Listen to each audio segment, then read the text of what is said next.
ऐसो हमारे खुदा यीशु मसीह का फ़ज़ल हमेशा हम सबों के साथ होता है,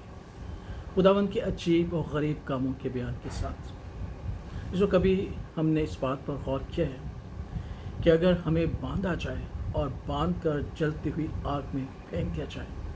और जब हम आग में फेंके जाएं, तो जिन चीज़ों से हम बांधे गए हों सिर्फ आग उन्हें नुकसान पहुंचाए और हमें और हमारे कपड़ों को नुकसान ना पहुंचे,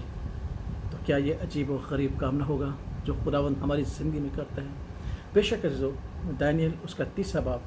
में हम इस बात को होते हुए देखते हैं कि जब सदरक, मिशक और अब्दुन्नेगो ने बादशाह की बनाई हुई मूरत यानी बुत और स्टैच्यू को सिजदा न करना चाहा और बादशाह गज़बनाक हुआ, उसने उस भट्टी को जो ये इसलिए तैयार की गई थी कि जो उसकी मूरत को सिजदा न करेगा उसमें फेंक दिया जाएगा, 7 गुना उसकी तपश को तेज़ कर दिया। और लिखा है कि फिर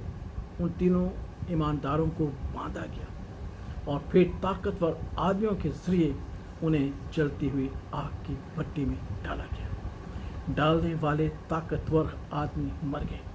लेकिन जब वो 3 शख्स जलती हुई आग में फेंके गए जिसकी तपश को 7 गुना बढ़ा दिया गया था,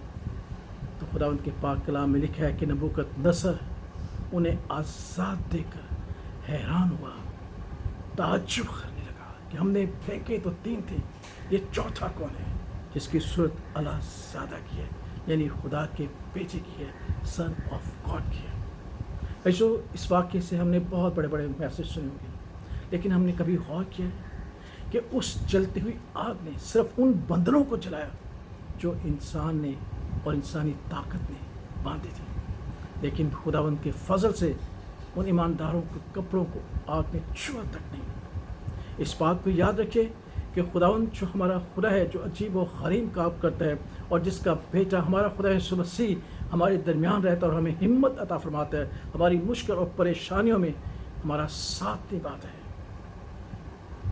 उसके वसीला से वो सारे बंधन जो इंसानी कुदरत और ताकत के थे, जिस तरह नबूकद बादशाह एक ताकतवर बादशाह था, उसने जिन चीज़ों से उनको बांध कर आग में फेंका था, उस आग ने उन चीज़ों को तो जला दिया, लेकिन खुदावंद के ईमानदार बंदों को छुआ तक नहीं। और लिखा है कि जब उन्हें बाहर निकाला गया तो जलने की बू तक नहीं थी, क्योंकि खुदा का बेटा इलाज़ादा हमारा खुदा यीशु मसीह उनके दरमियान था, इसलिए वो आग में आज़ाद किए गए और वो चलते फिरते नजर आए। मुक़द्दस यूहन्ना रसूल हमें यही सिखाता है कि ये जो खुदा का कलाम है, जो अनाजील है,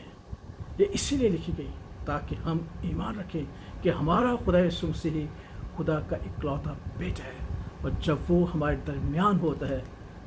तो हमें आग तो क्या, आग की 7 गुना तपश भी नहीं छू सकती। और याद रखिए कि इंसान की कुदरत और ताकत को आग जला सकती है, लेकिन ईमानदारों के कपड़ों को, जिस्मों को वो छू भी नहीं सकती, क्योंकि खुदा का बेटा उनके दरमियान है। और यही खुदा उनका अजीब और ग़रीब काम था जिसे नबूकदनेस्सर देखकर हैरान हुआ और परेशान हुआ कि ये क्या है, और ताज्जुब किया कि फेंके तो हमने 3 थे, ये चौथा कौन है। इसलिए जो हम खुदावंद का शुक्र अदा करते हैं, ज़बूर 136 में ज़बूर नवीस कहता है कि खुदावंद का शुक्र करो क्योंकि उसकी शफ़क़त अबदी है। और फिर चौथी आयत में